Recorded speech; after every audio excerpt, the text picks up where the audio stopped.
আমি 18 তারিখ রেল মন্ত্রণালয় অবরোধে মার্চ টু রেলপথ করব, ঘেরাও করব। আপনারা সবাই আমাদের এই আন্দোলনে শরিক হবেন, আমরা আশাবাদী। আপনারা নিশ্চয়ই জানেন আমরা 8 দফা দাবিতে দীর্ঘদিন থেকে আন্দোলন করে আসছি। আমাদের 8 দফা দাবির মধ্যে অন্যতম হলো ঢাকা সিলেট রেলপথে অনুমোদিত টাঙ্গুয়ার এক্সপ্রেস নামে একটা ট্রেন চালু হয়েছিল এবং একটা শিডিউল হয়েছিল, কিন্তু অজ্ঞাত কারণে সেই ট্রেনটি চালু হয় নাই। আমরা সেই ট্রেনটি অতি দ্রুত চালু চাই এবং সিলেট ঢাকা রুটে এবং সিলেট কক্সবাজার রুটে দুটি স্পেশাল ট্রেন চালু চাই। আপনারা জানেন আমাদের সিলেট ঢাকা সিলেট রেল লাইনটা ব্রিটিশ আমলে নির্মিত, এরপরে আর কোনোদিন মেরামত করা হয় না, যার ফলে প্রতিনিয়ত লক্ষযোগ্য রেল লাইনে ট্রেন অ্যাক্সিডেন্ট হচ্ছে এবং গত মাসে 2বার কিন্তু আমাদের ট্রেন লাঞ্ছিত হয়েছে।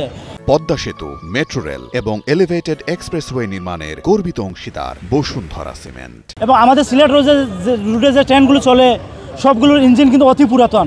গতকালকেও একটা ট্রেনের ইঞ্জিন বিকল হয়েছে আখাউড়া বিয়েতে। প্রতিদিনই কোনো না কোনো ট্রেনের ইঞ্জিন নষ্ট হচ্ছে। আমরা সেই ট্রেনগুলোর ইঞ্জিন চাই, আমরা নতুন ট্রেন চাই। আমরা চাই সিলেট আখাউড়া সেকশনে অন্তত 2টি লোকাল ট্রেন চালু করা হোক। আমরা জানেন সিলেট আখাউড়ার রেলপথ অত্যন্ত গুরুত্বপূর্ণ একটি রেলপথ, আমাদের চা শিল্প এবং পর্যটন শিল্পের জন্য খুবই গুরুত্বপূর্ণ। আমরা 2টি লোকাল ট্রেন চাই। আমরা সিলেট আখাউড়া রেলপথে বন্ধ যত স্টেশন আছে সব স্টেশনগুলো চালু চাই।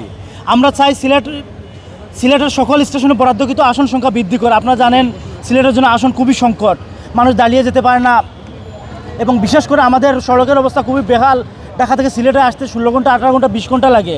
সেই লক্ষ্যে আমরা ট্রেনের সকল স্টেশনে আসন সংখ্যা বৃদ্ধি চাই। আমরা চাই সিলেট ঢাকাগামী আন্তনগর কালনী এবং পারাবত এক্সপ্রেস আজমপুর পরে ঢাকা অভিমুখী সকল স্টেশনের যাত্রাবিরতি বন্ধ করে দেওয়া। আমরা চাই ট্রেনের শিডিউল বিপর্যয় রোধে ত্রুটিমুক্ত ইঞ্জিন ব্যবহার করা হোক এবং যাত্রীদের অনুপাতে প্রতিটি ট্রেনে অতিরিক্ত বগি সংযোজন করা হোক।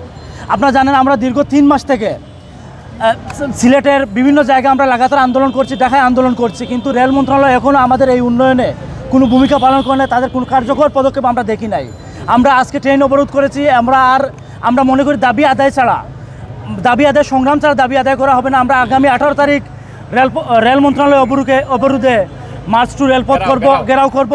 আপনারা সবাই আমাদের এই আন্দোলনে শরিক হবেন, আমরা আশাবাদী। আমরা আমাদের আজকের এই কর্মসূচি পূর্বঘোষিত কর্মসূচি ছিল। আমরা বিগত 1 সপ্তাহ আগে থেকে এই কর্মসূচি প্রচারণা করছি। আমরা রেল মন্ত্রণালয়, রেলওয়ে ওসি এবং স্থানীয় পুলিশে আমরা আগেই কিন্তু আমরা চিঠি দিয়েছি যে আমরা আজকে রেল অবরোধ করব।